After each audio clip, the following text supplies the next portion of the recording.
Bien, hermanos, el tema que vamos a ver hoy tiene mucho que ver en relación con el tema que hemos visto anteriormente, titulado la TAP, a donde estudiamos en Ezequiel capítulo 8 y en Ezequiel capítulo 9, cómo el Señor lo llevó a el profeta Ezequiel desde el exilio en Babilonia, lo llevó a Jerusalén para que viera las abominaciones que se estaban haciendo en el mismo Jerusalén y en el mismo templo.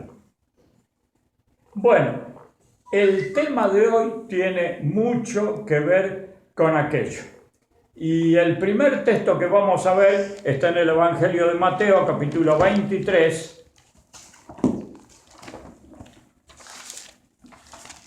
El texto 37. Mateo 23, texto 37. Este es un texto contundente. Más, podría decir que en este texto está reflejada la historia del bien y del mal, la confrontación, el gran conflicto entre el bien y el mal desde el comienzo en esta tierra. Mateo capítulo 23, texto 37. Dice así, escuchen atentamente a dónde está la confrontación. Dice así: Jerusalén, Jerusalén, que matas a los profetas y apedreas a los que te son enviados. ¿Cuántas veces quise la voluntad de Cristo? Quise juntar a tus hijos como la gallina junta sus polluelos debajo de las alas y no quisiste. La voluntad de los hombres. Y siempre ha sido así. La voluntad de Dios en confrontación con la voluntad de los hombres. Lo que Dios quiere para bien de nosotros y lo que el hombre no quiere hacer para bien de ellos mismos. Entonces, Jerusalén, Jerusalén. Era ya la última amonestación que les estaba dando el Señor Jesucristo a Jerusalén. Él sabía que dentro de unos pocos años Jerusalén iba a ser destruida. Pero esta era una Jerusalén malvada, una Jerusalén mala, que desde antiguo ya tenía esa mentalidad, desobediencia a Dios. Lo vamos a ver en Isaías capítulo 5, Isaías capítulo 5. En Isaías capítulo 5, el texto primero que vamos a leer es el texto 3.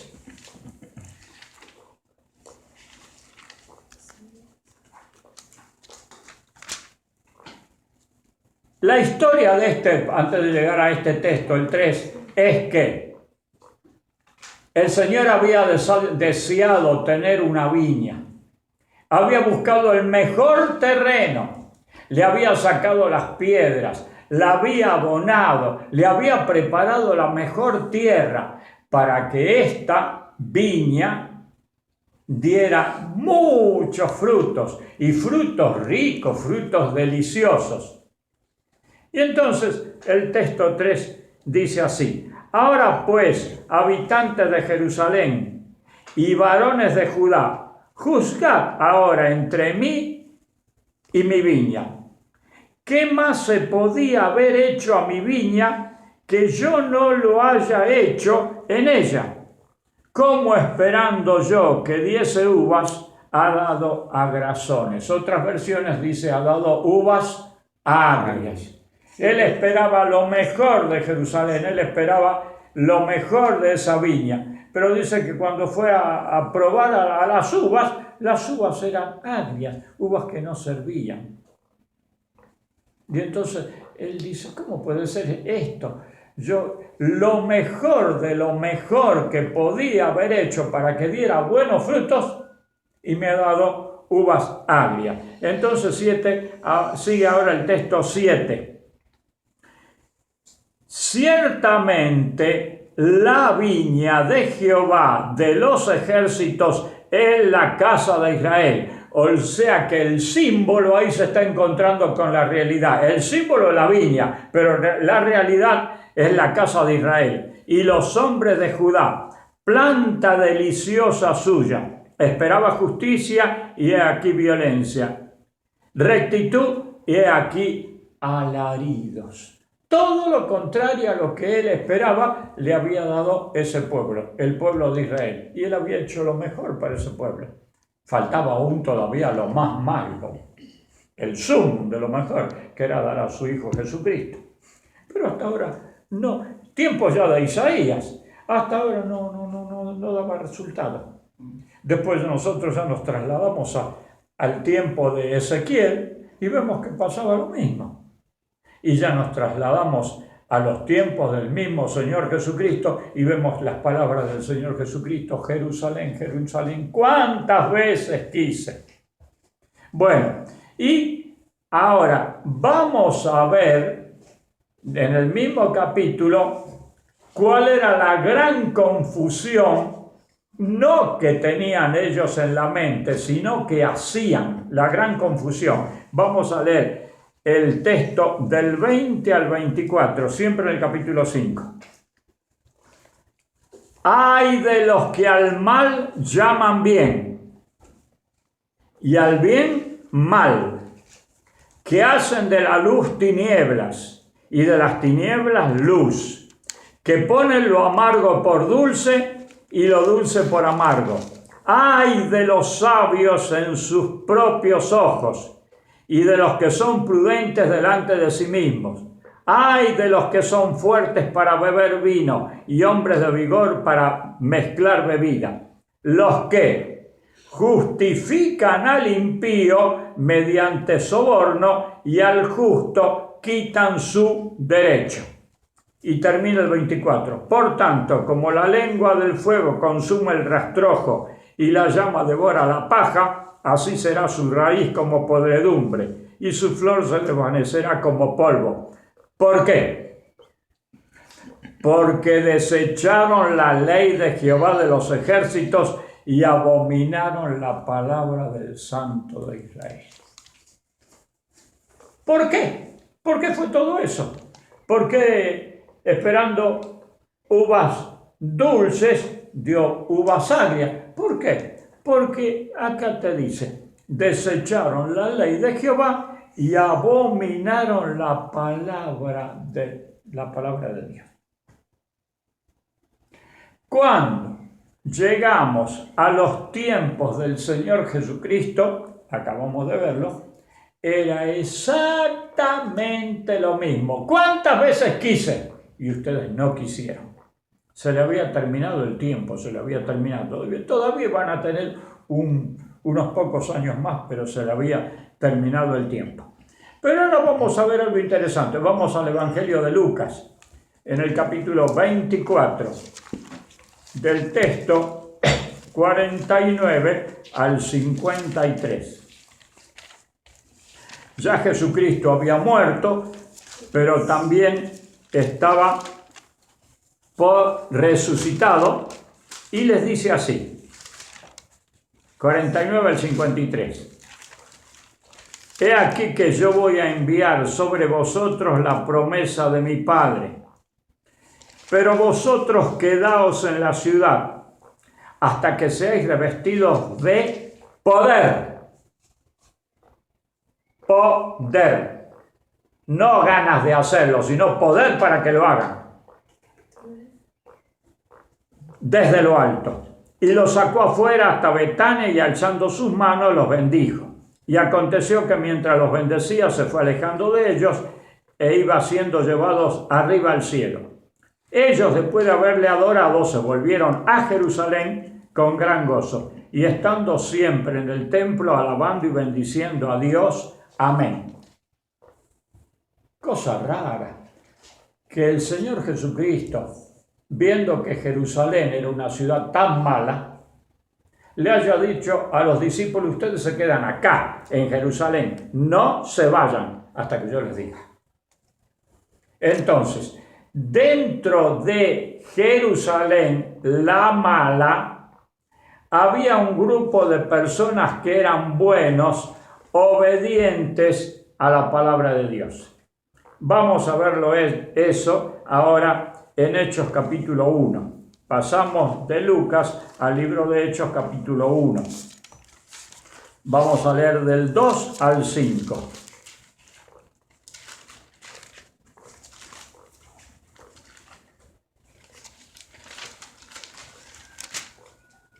Leemos. Hasta el día en que fue recibido arriba. ¿Qué capítulo le dije de Hechos? 1, del 2 al 5. Hasta el día en que fue recibido arriba, después de haber dado mandamientos por medio del Espíritu Santo a los apóstoles que había escogido, a quienes también, después de haber padecido, se presentó vivo, con muchas pruebas indubitables, apareciéndole durante 40 días y hablándoles acerca del reino de Dios. Y estando reunidos con ellos, les mandó que no se fueran de Jerusalén, la ciudad mala, sino que aguardasen la promesa del Padre, la cual les dijo: oísteis de mí. La promesa que está en Lucas, acabamos de ver. Porque Juan ciertamente bautizó con agua, mas vosotros seréis bautizados con el Espíritu Santo dentro de no muchos días. Y efectivamente. Pero no le dijo la cantidad de días, le dijo dentro de no muchos días, pero no le dijo la cantidad de días. Nosotros que ya tenemos la Escritura en la mano sabemos que los días fueron 10, desde que ascendió Cristo hasta el derramamiento del Espíritu Santo fueron 10 días. Bien. Ahora, presten atención al texto que viene ahora y a la cita, como la mensajera del Señor advierte sobre esto que vamos a leer. El texto es el libro de los Hechos, pero ya en el capítulo 2. En el capítulo 2, el texto 1, dice así: cuando llegó el día de Pentecostés, estaban todos unánimes juntos en la ciudad mala, en un lugar que se llamaba el aposento alto. Estaban un puñadito de gente buena, 120 personas, unánimes, esperando por la promesa. Atención con esto. Notemos que el Espíritu fue derramado después que los discípulos hubieran llegado a la unidad perfecta, cuando ya no contendían por el puesto más elevado, eran unánimes, habían desechado todas las diferencias. Ojo, el Espíritu Santo no va a ser derramado cuando nosotros, después que nosotros, mejor dicho, cuando se derrama el Espíritu Santo, nosotros vamos a limar entre nosotros toda diferencia y toda opinión diferente. No. Tenemos que estar primero unidos para que después venga el Espíritu Santo. Por eso la mensajera del Señor empieza la cinta diciendo: notemos que el Espíritu fue derramado después. Ellos habían llegado a una unidad de criterio. Los buenos dentro de la ciudad mala. ¿Cuál es la cita, Toti? Disculpa.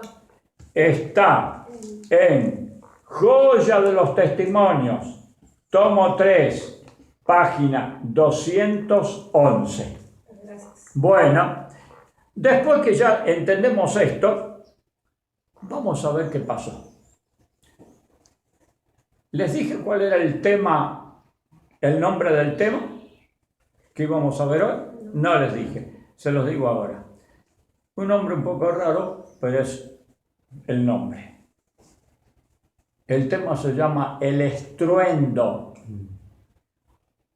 Y dice así. Seguimos con el capítulo 2, el texto 2. Ellos estaban unánimes. Y de repente vino del cielo un estruendo, como de un viento recio que soplaba, el cual llenó toda la casa donde estaban sentados. Y se desaparecieron lenguas como de fuego, que repartiéndose se posaron sobre cada uno de ellos. El 6. Y al ocurrir este estruendo, se juntó la multitud y quedaron desconcertados, porque cada uno les oía hablar en su propia lengua. Bien, esto es lo que dice el texto. Y ahora les voy a dar a conocer mi opinión. Porque si dice que la historia se va a repetir, lo único que cuando se derrame la lluvia tardía, que es la que nosotros estamos esperando, cuando se manifieste eso, va a ser similar a aquella. El estruendo fue un hecho sobrenatural, dirigido por Dios. ¿Qué logró ese estruendo? Que la gente dijera, ¿qué es lo que pasa? Queremos saber, ¿qué está pasando? Creo, mi opinión, que poco antes, o mejor dicho, sí, poco antes que sea derramado el Espíritu Santo, el Señor también hará acontecimientos sobrenaturales que la gente preguntará, ¿qué está pasando? Como advertencia. ¿Que esto que les estoy hablando no es bíblico? Sí que es bíblico, por supuesto que es bíblico. ¿Se acuerdan del diluvio? La gente no creía. Estos son locos, Noé y sus hijos, su familia son todos locos. Cuando llegó el periodo establecido, esta gente, el Señor le dio una seña sobrenatural. Vio que venían animales de todas partes y empezaron a subir al arca. ¿No es un hecho sobrenatural? Animales feroces, animales que se comían entre ellos y sin embargo subían al ancla, al arca. Un suceso sobrenatural. ¿Sirvió de algo? En aquel tiempo no sirvió de nada. Cuando empezó a llover, recién se habían dado cuenta que se les había terminado la oportunidad. Sodoma y Gomorra fueron advertidos con un hecho sobrenatural. Por supuesto, mandó 2 ángeles a que se les predicara y se les hablara. ¿Es un hecho sobrenatural? Claro. 2 ángeles van y te predican. ¿Le hizo caso a la gente? A excepción de la familia de Lot, no hicieron caso. Más, cuando los mismos ángeles le dicen, vayan y busquen a sus yernos, ¿le hicieron caso a los yernos? No. Sucesos sobrenaturales que Dios pone para que la última oportunidad. Y con el estruendo esto pasó lo mismo. La gente se juntó diciendo, ¿qué pasa?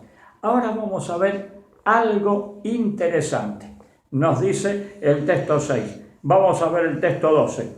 Y estaban todos atónitos y perplejos, diciéndose unos a otros, ¿qué quiere decir esto? Nunca habíamos escuchado esto, este acto o este hecho sobrenatural, semejante estruendo que ha hecho que todos nos juntemos.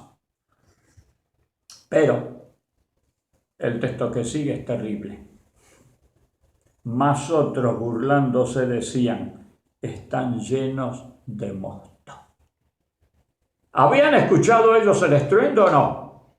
Por supuesto que lo habían escuchado. Pero cuando vieron que había algo sobrenatural en los que estaban predicando, ¿qué era? Que les hablaban en la propia lengua. Había partos, elamitas, medos, etcétera, etcétera. Y sin embargo ellos oían que se les predicaba el mensaje en su propia lengua, que dijeron, están todos borrachos. Están borrachos. ¿Va a pasar lo mismo?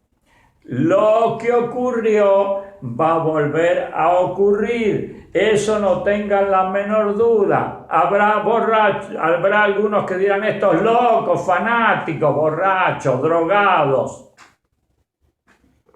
Gente de afuera, de la misma Jerusalén, la mala.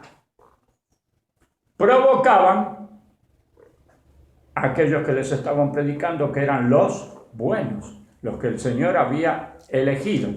Bueno, ahora vamos a ver el resultado en aquel tiempo. Vamos al texto 36 y 37, donde dice así: sepa pues con plena seguridad toda la casa de Israel que este Jesús, a quien vosotros crucificasteis, Dios le ha hecho Señor y Cristo. Al oír esto, se compungieron de corazón. ¿Quién les habrá traído ese arrepentimiento, digamos, o ese sentimiento de quedar compungidos? ¿Le habrá salido de ellos mismos? Eso es acción del Espíritu Santo. El Espíritu Santo estaba trabajando en los discípulos y estaba trabajando en la gente que se había prestado para escuchar. Y decía, se compungieron de corazón y dijeron a Pedro y a los demás apóstoles, varones hermanos, ¿qué haremos? ¿Qué haremos? Cuando sea derramado el Espíritu Santo va a ocurrir lo mismo. Va a haber gente que va a decir, ¿pero qué vas a escuchar a estos locos, fanáticos? Falta todavía. Lo habíamos visto la última vez. Falta todavía. Pero habrá otros mínimos que dirán, ¿qué tenemos que hacer? Bueno, y entonces Pedro les dijo, 38, les dijo, arrepentíos y bautícese cada uno de vosotros en el nombre de Jesucristo para perdón de los pecados y recibiréis el don del Espíritu Santo. Arrepiéntanse, bautícense y ustedes van a hacer lo mismo que estamos haciendo nosotros ahora. Dice que ese día se bautizaron como 3.000 personas. El Espíritu Santo había trabajado. Esa lección nos sirve para nosotros hoy. Poca gente buena dentro de una Jerusalén mala, pero sin embargo produjo efecto. Ahora, muchas veces dije en este texto, Jerusalén mala. ¿Será que hay alguna Jerusalén buena? Claro que hay una Jerusalén buena, por supuesto que hay una Jerusalén buena. Lo vamos a leer en Gálatas, en el capítulo 4, del 24 al 31. En Gálatas capítulo 4, del 24 al 31, dice así.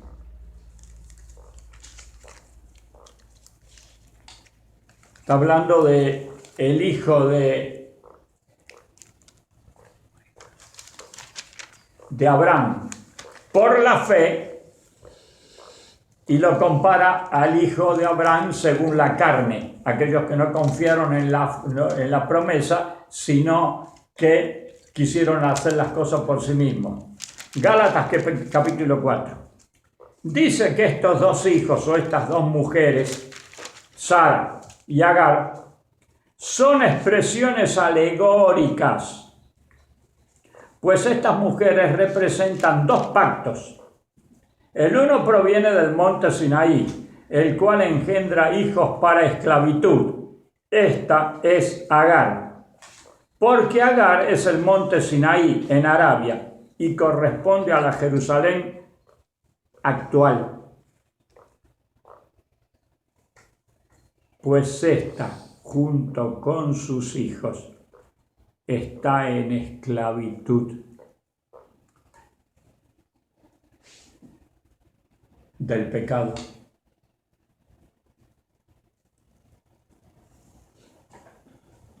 Mas la Jerusalén de arriba, la cual es madre de todos nosotros, es libre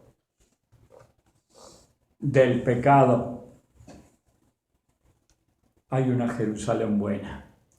Y esa Jerusalén buena es aquella a la cual nosotros nos vamos a ir albergando y cobijando. ¿Cómo qué?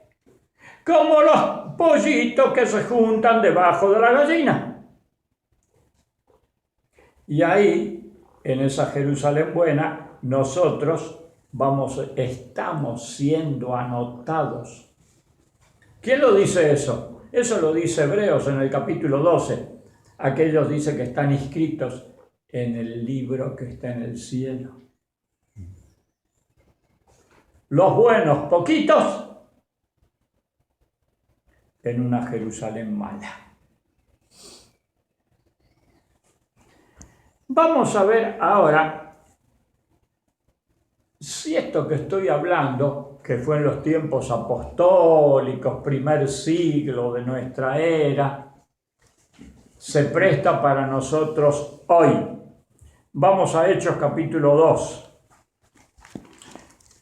el texto 17 y el texto 20. Está hablando Pedro. Es el famoso discurso de Pedro en el día de Pentecostés. Y el texto 17 dice: y sucederá en los últimos días, dice Dios. ¿Para cuándo remite Pedro ese suceso? Para los últimos días, que derramaré de mi espíritu sobre toda carne, y vuestros hijos y vuestras hijas profetizarán, y vuestros jóvenes verán visiones, y vuestros ancianos soñarán sueños. Y nos dice el texto 20, el sol se convertirá en tinieblas y la luna en sangre antes que venga el día del Señor, grande y manifiesto. Y sucederá que todo aquel que invoque el nombre del Señor será salvo. Lo mismo que ocurrió en esa Jerusalén va a ocurrir en estos postreros tiempos. El que invoque el nombre del Señor, ese será salvo. Pero el que lo invoque verdaderamente, porque habrá muchos que en ese día dirán: Señor, Señor, ¿no hemos hecho milagros? ¿No hemos echado fuera demonios? Y el Señor, que les va a decir: a ustedes no los conozco, fuera así, fuera de aquí, obradores de maldad. Bueno, pero se presta esa promesa para nosotros, sí. Vamos a darle el texto 33 y 39. El texto 33 dice: así que, exaltado por la diestra de Dios, y habiendo recibido del Padre la promesa del Espíritu Santo, que del Espíritu Santo ha derramado esto que vosotros veis y oís. Y dice el texto 39, porque para vosotros es la promesa, y para vuestros hijos, y para todos los que están lejos, para cuantos el Señor nuestro Dios llame. No solamente era para ese momento, sino que era para los postreros días, para cuantos el Señor llame, como la gallina llamaba a los pollitos, y venían los pollitos y se juntaban debajo de sus alas. Esos son los pollitos hoy. Yo no veo que no hay ningún pollito que cuando la gallina lo llama se va para allá, pero nosotros sí lo hacemos. ¿A qué sabes vos, mamá? Dice: yo voy a hacer lo que quiera, yo soy grandecito. Bueno, seguimos entonces. Ahora vamos a llegar a una parte importantísima, que en realidad Esta parte que vamos a llegar ahora es el meollo o el centro de toda la cuestión. Y acá vamos a hacer una diferencia entre tenemos que hacerla y tenemos que conocerla y tenemos que saberla. Una cosa es organización y otra cosa es la iglesia. ¿Se necesita una organización? Por supuesto que se necesita una organización, a donde estamos organizados como iglesia. Pero el hombre ha confundido servir a Cristo con servir a la organización. Y entonces, ¿qué es la organización? Dicen las estadísticas, las cuales no creo, porque he leído el último informe del secretario general de la Asociación General, del secretario de la Asociación General, sobre el asunto de apostasía que hay dentro de la iglesia. Dice que hay muchísimas iglesias que nunca pasan informes ni de apostasía, ni de muertos, ni de paradero desconocido, y siguen siendo miembros de iglesia en el papel. Entonces, claro, 18 millones. Dentro de esos 18 millones están como organización casas editoras, fábricas de alimentos, ADRA, que son muchas, universidades, colegios y los miembros de iglesia.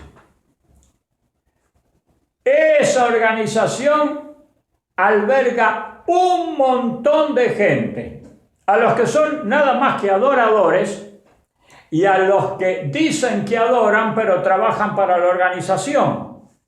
Dentro de esa organización gigantesca hay un grupo muy pequeño que se llama iglesia. Esa iglesia que el Señor Jesucristo dijo, las puertas del infierno no prevalecerán contra ella.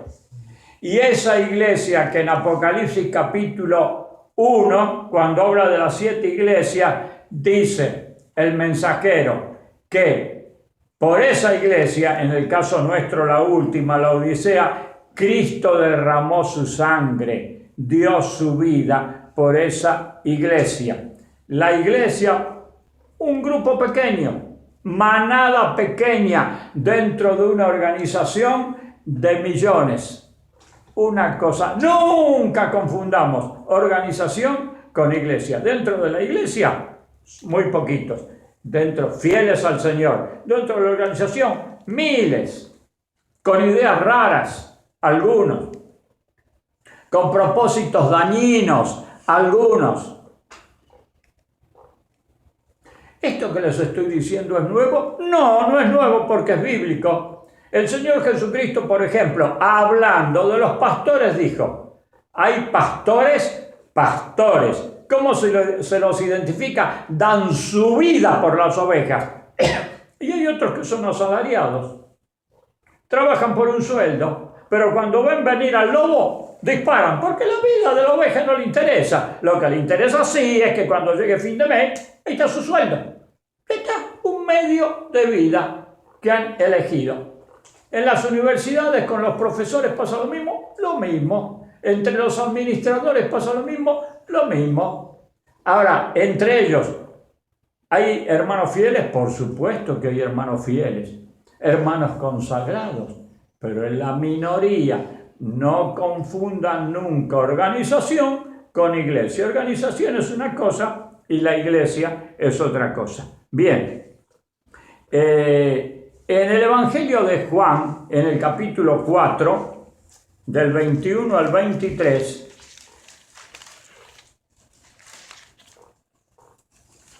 dice así. El Señor Jesucristo se anticipaba a todo. Él sabía todo. Por eso les dijo, alguna vez estas cosas os he hablado para cuando sucedan, crean. Y hablando con una señora samaritana que no era judía, tenía otra religión, él le dio una gran revelación a esa señora y le dijo así, desde el 21 al 23. Jesús le dijo, mujer, créeme que está llegando la hora en que ni en este monte ni en Jerusalén adoraréis al Padre. Vosotros adoráis lo que no sabéis, nosotros adoramos lo que sabemos, porque la salvación viene de los judíos. Pero llega la hora, y ahora es, cuando los verdaderos adoradores... para. Si le dice verdaderos adoradores, quiere decir que hay falsos. Porque si no diría los adoradores. No, los verdaderos adoradores, porque él sabía que había falsos adoradores que iban todos los sábados al templo, pero eran falsos adoradores. Los verdaderos adoradores adorarán al Padre en espíritu y en verdad, porque también el Padre busca tales adoradores que le adoren. Dios es espíritu, y los que le adoren es necesario que le adoren en espíritu y en verdad. Él estaba ya enseñando que venía una adoración que no iba a ser en la Jerusalén terrenal, la mala, sino que iba a ser una adoración en la Jerusalén celestial, la madre de todos nosotros. Y cuando nosotros elevamos una oración, la hacemos elevando a la oración ¿a quién? Al sumo sacerdote que está en el templo, que está mediando por nosotros. ¿A dónde? En la Jerusalén celestial. Ahí donde estamos anotados. Los falsos adoradores se creerán que están adorando, pero como son desobedientes, su oración y su adoración no pasa del cielo raso. ¿Podemos identificarlos nosotros al uno y al otro? No, no podemos. Pero el Señor nos advirtió que dentro de las 10 vírgenes había 5 sabias y 5 insensatas. El Señor nos advirtió que cuando se pescara, iban a contar los que sacaban de la red e iba a haber peces buenos y peces que no servían. El Señor nos advirtió que habría ovejas sí y cabritos. Y el Señor nos advirtió que habría trigo y cizaña. Todo dentro de lo que se llama la iglesia, pero en realidad no es. La iglesia es el trigo que viene el Señor a cosechar. Lo demás son parte de la organización, no de la iglesia. Bueno,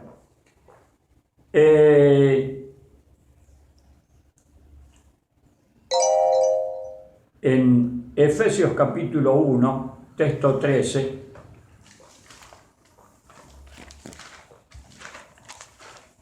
dice así. Efesios capítulo 1, texto 13, dice así. En él también vosotros, habiendo oído la palabra de verdad, los que oyeron en Jerusalén, los que les predicaban los discípulos en aquel día de Pentecostés, estaban oyendo la palabra de verdad, y habiendo creído, ahí está la diferencia, porque oidores va a haber muchos, pero quienes crean van a haber pocos, y habiendo creído, fuisteis sellados también con el Espíritu Santo de la promesa. El mismo Espíritu Santo que se prometió en aquel tiempo está prometido para el futuro, para nuestro tiempo. Ahora, voy a leer 3 citas importantísimas para nosotros. Desde hace muy poco tiempo, con Margarita, estamos pidiendo por el derramamiento del Espíritu Santo. Cada uno de nosotros en sus oraciones privadas o generales o en pareja, tenemos que orar por el derramamiento del Espíritu Santo. Al que pida, se le dará. Si no pedimos, es porque no tenemos interés. Dice así la cita. La promesa y acá se van a contestar varias preguntas. La promesa del Espíritu es algo en lo cual se piensa poco. Y el resultado es tan solo lo que podría esperarse. Sequía, tinieblas, decadencia y muerte espirituales. ¿Es así ahora, hoy, año 2016? Dentro de la que llamamos iglesia, sequía, tinieblas, decadencia, muertes espirituales. Los asuntos de menor importancia ocupan la atención, y aunque es ofrecido en su infinita plenitud, falta el poder divino que es necesario para el crecimiento y la prosperidad de la iglesia, que traería todas las otras bendiciones en su estela. Otra cita. Cuando el Espíritu Santo rija la mente de los miembros de nuestras iglesias, se verá en ellas una norma mucho más alta que la que se ve ahora en el hablar, en el ministerio y en la espiritualidad. Pregunto, año 2016, la norma de la iglesia que nosotros leemos en esta cita, la norma de la iglesia mucho más alta, nosotros la vemos que va aumentando o que va bajando. No hay nadie hasta ahora que me pueda decir, no, las normas se van elevando, cada vez somos mejores. No, todo dice, no, cada vez la iglesia está más abajo. ¿Por qué? Porque el Espíritu Santo nos rige los miembros, la mente de los miembros de nuestra iglesia. Y entonces, otra cita, que dice, ¿por qué no tener hambre y sed del don del Espíritu, puesto que es por medio por el cual hemos de recibir poder? ¿Por qué no hablamos de él? Oramos por él y predicamos acerca de él. Anotá. Página 211, 212 y 214 de Joya de los Testimonios, tomo 3. Bien, 2 textos bíblicos y terminamos. Primera de Corintios capítulo 7, texto 1. Primera de Corintios, segunda de Corintios capítulo 7, texto 1. Así que, amados, puesto que tenemos estas promesas, limpiémonos de toda contaminación de carne y de espíritu, perfeccionando la santidad en el temor de Dios. ¿Cuál es el consejo? Límpiense, chicos, chicas, adultos y viejos, límpiense de toda contaminación de carne y espíritu. Es hora que empecemos a hacer la elección que corresponde. Esto sirve, esto no sirve. Esto no sirve, bueno, no va más. Esto sirve, sí, esto lo tengo. Tenemos que hacer una limpieza en cada uno de nosotros para poder recibir la promesa que nos dice el texto. Último texto, Hebreos capítulo 10, 23. Dice Hebreos capítulo 10, texto 23. Mantengamos firme, sin fluctuar, la profesión de nuestra esperanza, porque fiel es el que prometió. ¿Cómo es el que prometió? Fiel. ¿Tenemos que confiar en él? Por supuesto, listo, hay que esperar nada más, pero nosotros tenemos que hacer nuestra parte. Que el Señor los bendiga. Amén. Amén.